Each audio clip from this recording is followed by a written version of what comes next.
इस संसार रूपी चक्रव्यूह में लोग अनावश्यक परेशान। और अगर उनसे कहा जाए कि उनके परेशानी की मुख्य वजह है इग्नोरेंस, अज्ञानता, कहेंगे अरे भैया एमबीबीएस एमडी है,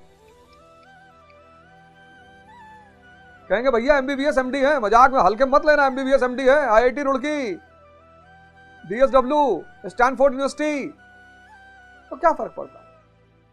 दुनियावी शिक्षा और आध्यात्मिक ज्ञान दोनों का कोई संबंध नहीं। हां, दुनियावी शिक्षा थोड़ा सा काम यह करती है कि आपके सोचने समझने की क्षमता का विस्तार कर सकती है, बस।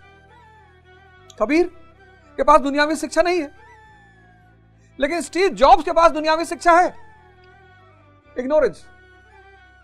शंकराचार्य के 4 शब्द बहुत प्यारे हैं, चारों समझने लायक हैं, ब्रह्म, माया, ज्ञान, अज्ञानता।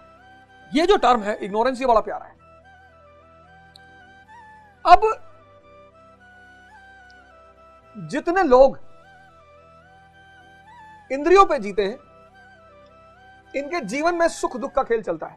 और इंद्रियों पे जो जीवन है उसमें आरंभ में सुख है, शुरुआत में सुख है और अंत में दुख है।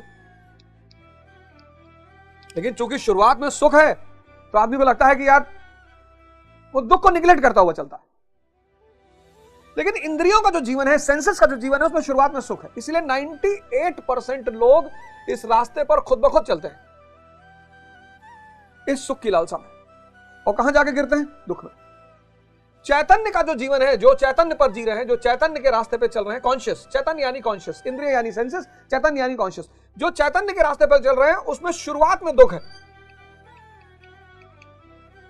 बस यही इसका सबसे बड़ा चैलेंज है। इसलिए इस पर सिर्फ 2% लोग चलते हैं। चैतन्य का जो रास्ता है उसमें शुरुआत ही में दुख है, उसी को हमने तपस्या कहा। वो जो शुरुआत में दुख है उसको हमने तपस्या कहा। लेकिन जब वो उस दुख से हम बाहर निकल आते हैं और इस इंद्रिय से ऊपर उठ जाते हैं तो आनंद के सिवा कुछ है ही नहीं।